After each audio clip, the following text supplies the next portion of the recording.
সংবিধানকে যারা মানেন, যারা বাক স্বাধীনতা, রাজনৈতিক স্বাধীনতা, ধর্মীয় স্বাধীনতা এবং ভারতবর্ষের মহান সংসদীয় ব্যবস্থাকে, গণতন্ত্রকে যারা মানেন, তারা প্রত্যেকেই আজকের দিনটা একটি ব্ল্যাক ডে হিসেবে উদযাপন করছেন বা করা উচিত। এবং আমাদের যুব মোর্চা মক পার্লামেন্টের মধ্য দিয়ে এটা অবজার্ভ করছে। আমি সহ আমাদের যারা এমএলএরা কলকাতায় আছেন, কালকে অ্যাসেম্বলি শেষ হয়ে গেছে, তারা এখানে ডক্টর ইমরুল খানের আহ্বানে আমরা জাস্ট ওদেরকে এনকারেজ করতে এসেছি এবং দেখতে এসেছি। এবং আজকের দিনটাতে আপনার ভারতবর্ষের গণতন্ত্র, সংবিধান হত্যা করা হয়েছে এবং বিশেষ করে আক্রমণের কেন্দ্রবিন্দু ছিল রাষ্ট্রীয় স্বয়ংসেবক সংঘ এবং জনসংঘ, তার সাথে মিডিয়া, সংবাদপত্র। এবং সেই কালা দিনটাকে আমরা স্মরণ করার সাথে সাথে এটাও আমরা স্মরণ করব যে এই ধ্বংসাত্মক রাজনীতির যিনি পশ্চিমবাংলার নেতৃত্ব দিচ্ছেন, যিনি সংবিধানের 4টে পিলারের কোনো পিলারকে মানেন না, law maker, bureaucrat, judiciary, media, সেই মমতা ব্যানার্জি, তিনি কিন্তু 1975 সালে জয়প্রকাশ নারায়ণের গাড়ির উপরে দাঁড়িয়ে তিনি জরুরি অবস্থার পক্ষে কি করেছিলেন তার প্রামাণ্য ছবি সবার কাছে আছে। স্বাভাবিকভাবে সেদিন জরুরি অবস্থাকে সমর্থন করা মমতা ব্যানার্জি এবং প্রত্যেকটি ভারতবাসীর কাছে শ্রদ্ধাস্পদ জেপিজি তার গাড়ির উপরে দাঁড়িয়ে কলকাতায় যে অসভ্যতামি তিনি করেছিলেন, আজকে সেই সংস্কৃতি বাংলায় মমতা বন্দ্যোপাধ্যায়ের নেতৃত্বে সেই অপসংস্কৃতি, মানে এটা মমতার সংস্কৃতি, চাপিয়ে দেওয়ার চেষ্টা করছে। তাই বিধানসভায় বিরোধী দলের এমএলএরা মার খান, অপোজিশন লিডারকে হাম্পিং ডাম্পিং লায়ার বলা হয়, কুৎসিত স্ল্যাং ওয়ার্ড। শিখা চ্যাটার্জি মাতৃসম মহিলা, তাকে ব্যক্তিগত আক্রমণ করা হয়। অগ্নিমিত্রা পাল, তার যে নিজস্ব একটা আলাদা উল্লেখযোগ্য কোয়ালিটি, তাকে আক্রমণ করে বলেন যে আপনার ফ্যাশন শুনবো, তো আপনার কাছে রাজনীতি শুনবো না। উনি তো পাবলিক রিপ্রেজেন্টেটিভ। বিধানসভাতে মমতা ব্যানার্জিও এমএলএ, বরঞ্চ ওনার নামের সামনে কম্পার্টমেন্টাল এমএলএ আছেন। একবার হেরেছেন, পরের বার আবার অন্য লোককে জোর করে রেজিগনেশন করিয়ে জিতেছেন। সব মিলিয়ে আমার আজকে অবজার্ভ তো আমরা সকাল থেকেই করছি সোশ্যাল মিডিয়া পোস্টের মধ্য দিয়ে। আর এখানে ইউথ যুব মোর্চা, আমাদের ইউথ অর্গানাইজেশন, ফ্রন্টাল অর্গানাইজেশন, তাদের কাছে আমি এসেছি, বা আমার সাথী কয়েকজন এমএলএ হয়তো এসেছেন বা আসবেন, এনকারেজ করতে।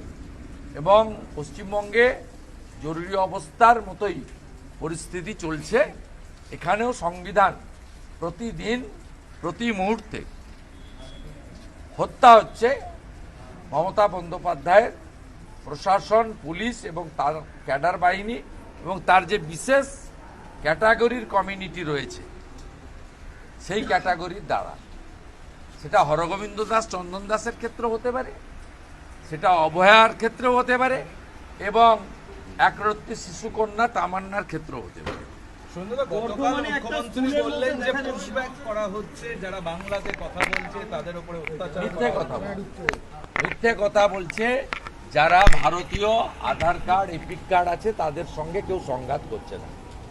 2,36,000 রোহিঙ্গা মুসলমানকে পুশব্যাক করেছে এবং এটা অত্যন্ত ভালো কাজ করেছে আমাদের বিএসএফ। আমি তাদেরকে স্যালুট করি। আমার কাছে এটা 3 লক্ষের কাছাকাছি হবে। আমি 15 দিন আগে একটা খবর পেয়েছিলাম, 2,76,000 খুব করেছে। এবং ওরাও বার্মা হয়ে বাংলাদেশ থেকে এসেছে, ওরাও বাংলাতেই কথা বলে। তাই মমতা বন্দ্যোপাধ্যায়ের ক্লিয়ার করা উচিত যে ভারতে থাকা ভারতীয়দের বাংলা ভাষা না রোহিঙ্গাদের বাংলা ভাষা। ভারতীয়রা নরেন্দ্র মোদীজির হাতে সুরক্ষিত। তিনি যে ধর্মের হোক, যে ভাষার হোক, এটা নিয়ে কোনো বক্তব্য নেই। আর নরেন্দ্র মোদীজি শরণার্থী হয়ে আসা, বাংলাতে কথা বলা বাংলাদেশের হিন্দুরা, ধর্মীয় কারণে যারা এসেছেন তাদের জন্যই তিনি হিস্টোরিক CAA তিনি চালু করেছেন, যার সুফল সবাই পাচ্ছেন। এবং বিশেষ করে পায়েলগামে হিন্দু বলে খুন করে দেওয়া বিটন অধিকারী স্ত্রী, তিনি তার সবচেয়ে বড় উদাহরণ। এই মমতা ব্যানার্জি বলেছিল আমরা সমনাগরিক, CAA এর প্রয়োজন নেই। তো আজকে বিটন অধিকারী স্ত্রীর হাতে সার্টিফিকেট তুলে দেওয়ার মধ্য দিয়ে আমাদের যশস্বী স্বরাষ্ট্র ও সমবায় মন্ত্রী অমিত শাহজির দপ্তর অর্থাৎ স্বরাষ্ট্র দপ্তর প্রমাণ করেছে হিন্দু শরণার্থীদের জন্য CAA এর কেন প্রয়োজন। মমতা ব্যানার্জির এই মায়া কান্না না কাঁদলেই হবে। উনি বরঞ্চ হরগোবিন্দ দাস, চন্দন দাস, তামান্নাদের মতো ঘটনা উনার জিহাদিরা ঘটাচ্ছেন, সেটা কি করে বন্ধ করা যায় সে ব্যবস্থা করুন। না না, এটা যদি করে থাকে প্রথমত ঠিক করেনি, কেন করেছে জানা উচিত। এবং মিড ডে মিলটা তো ভারত সরকারের। আমি বিষয়টা সুকান্তবাবু এবং ধর্মেন্দ্র প্রধান দুজনকেই বলবো, মিড ডে মিলের একটা SOP গাইডলাইন আছে, সেই গাইডলাইন কেউ ভায়োলেশন করতে পারে না। তবে আমি শুনেছি অনেক জায়গায় মুসলিম এলাকায় গার্ডিয়ানরা গিয়ে তারা বলেন হালাল ছাড়া, ওই মাঝে মাঝে এক আধ দিন চিকেন দেয়, হালাল ছাড়া মাংস করা যাবে না। এই বিতর্কে গিয়ে অনেক জায়গায় হেডমাস্টারমশাইরা তারা চিকেন বন্ধ করেছেন। আর ঠিক আছে, ওনারাও হালাল ছাড়া খাবেন না, আমরাও ঝটকা ছাড়া খাবো না। পরিস্থিতি রাজ্যে বারবার এই ধরনের আজাদ মল্লিকরা যে উঠে আসছে কেন পশ্চিম তৃণমূলকে ছাপ্পা মারে, তৃণমূলের হয়ে ভোটে কাউন্টিংয়ে যায়, তৃণমূলের হয়ে হিন্দুদের খুন করে, তৃণমূলের হয়ে হিন্দু মেয়েদেরকে শারীরিক লাঞ্ছনা করে। এর বাকিটা ফিরাদ হাকিম বলতে পারবে, উনি বেশি জানেন আমার থেকে। আজাদ মল্লিকরা এর চক্রগুলো তৈরি করছে কি করে? ফিরাদ হাকিম বলতে পারবে, আমি সবটা বলতে পারবো না। আজই দীঘা যাচ্ছেন মমতা বন্দ্যোপাধ্যায়, রথ উপলক্ষে আজই দীঘার দিকে পাড়ি দিলেন তাতে কি হয়েছে? মুখ্যমন্ত্রী। তাতে কি হতো, কি হয়েছে? একটা ভাস্কর্য বানিয়েছেন, প্রথমত ওটা মন্দির নয়, আমি হিন্দু, ওটা মন্দির নয়, ওটা একটা ভাস্কর্য। ভাস্কর্য বানিয়েছেন সরকারি টাকায়, কিছু হলুদ ফ্ল্যাগ রাস্তায় টাঙিয়েছেন। আরে হিন্দু হতে গেলে গেরুয়া ফ্ল্যাগ টাঙাতে হবে, গেরুয়া বিজেপির নয়, গেরুয়া হিন্দুদের। আপনি বিজেপিকে ভয় পান বলে গেরুয়ার বদলে হলুদ পতাকা টাঙিয়েছেন। বাংলা ভাষায় কথা ওখানে কোনো ব্যাপার নেই, কিচ্ছু হবে না। 16টা সিটি হারবেন। উনি 21 সালে পাড়ায় পাড়ায় ঘুরেছেন, সব পাড়াতেই হেরেছেন, অনেক পাড়াতে শেষ মুহূর্তে আমি বেরিয়ে গেছে। আর 24-এ গিয়ে সব জায়গায় ঘেঁটেছেন, তারপরেও অধিকারী মুক্ত করতে গেছিলেন, পিসি মুক্ত হয়ে গেছে। এখন একটাই আনন্দের খবর পেলাম, এই প্রথমবার রাস্তায় যারা দাঁড়ায় সিভিক ভলেন্টিয়ার্স তাদেরকে টিফিনের প্যাকেট দিয়েছেন। কি কি আছে দেখছি, হ্যাঁ ওই তো যাচ্ছে, রাস্তায় দাঁড়িয়েছে সবাই না, রানিমা যাচ্ছেন। এই যে টিফিনের প্যাকেট আছে, এটাতে একটা বিস্কুটের প্যাকেট আছে, একটা কলা আছে, বর্তমান কি সিঙ্গাপুরি বুঝে আছে, একটা কুরকুরি আছে, খাওয়ার। আর ভাইপোর জলের ফ্যাক্টরির একটা জলের বোতল আছে। কত কত পুলিশ রথে নিয়ে আপনার 7,500 7,500 পুলিশ। রাজ্যের পরিস্থিতি তো লোক হবে না তো। আমি তো ওর থেকে বেশি লোক নিয়ে সিআর এভিনিউতে রথ টানবো কলকাতা বেলা 12টার সময়, কলকাতাতে লোক সংস্কৃতি পরিষদে দেখা হবে। হিন্দু ঐক্যের বিরুদ্ধে আপনি বারবার বলছেন উর্দু ভাষায় জগন্নাথ দেবের তো ববিয়াকে বলেছে তো যে আমি তখনই থামবো যখন 50 ভাগের বেশি লোক উর্দুতে কথা বলবে। ববি মানে মমতা, মমতা মানে ববি, তো উর্দু থাকবে না, কে থাকবে? একটা স্কুলে মিড ডে মিল সিদ্দিকুল্লাহ বলছে আপনারা দুই, আমাদের দুই, আমাদের দুই, আমাদের 4। এগুলো তো ওনাদের বচন ভাষণ।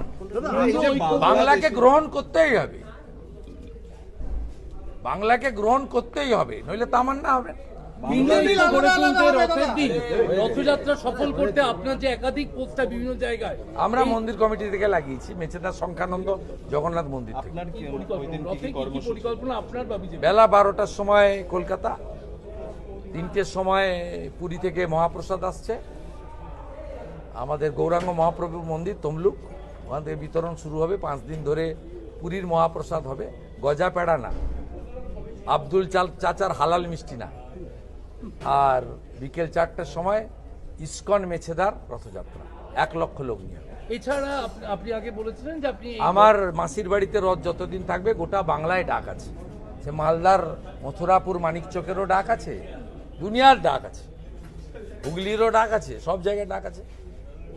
অতএব আমরা বরাবর করি, নতুন করব। কারণ হালি হিন্দু সাজার জন্য মমতা কি করবে তার খবর রাখুন। কখন মর্নিং ওয়াক করবে, কখন ইভিনিং ওয়াক করবে, কখন সমুদ্রে হাঁটবে, কখন সমুদ্রের নিচে হাঁটবে, এগুলো বরঞ্চ আপনারা খবর রাখুন। ওখান থেকে তো গেছেন অনেকে, সত্যম রায়চৌধুরীর কাগজের লোক গেছে নিশ্চয়ই, আম্বানি আদানিদের কাগজের লোকরা গেছে, তারা সেখান থেকে বলবে, অসুবিধা কি? এই যে বাংলাদেশিদের বারবার হেনস্থা, এটা কি নথির সমস্যা? তারপরে আরেকটা কাগজ আছে, কাগজে লেখা থেকে ভগবান ছাড়া কাউকে ভয় করবেন না, যে মমতা ছাড়া কারো চটি চাটে না, তারা তো আছে, লিখবে বড়, এই যে নথির সমস্যার জন্য কি ফ্রন্ট পেজে লিখবে, দিদি হাসিলেন, দিদি কাঁদিলেন, দিদি হাঁচিলেন, দিদি ছুটছেন, সঙ্গে সাংবাদিকরাও ছুটছেন, দিদি পিছনের দিকে ছুটছেন, সাংবাদিকরা পিছনের দিকে ছুটছেন।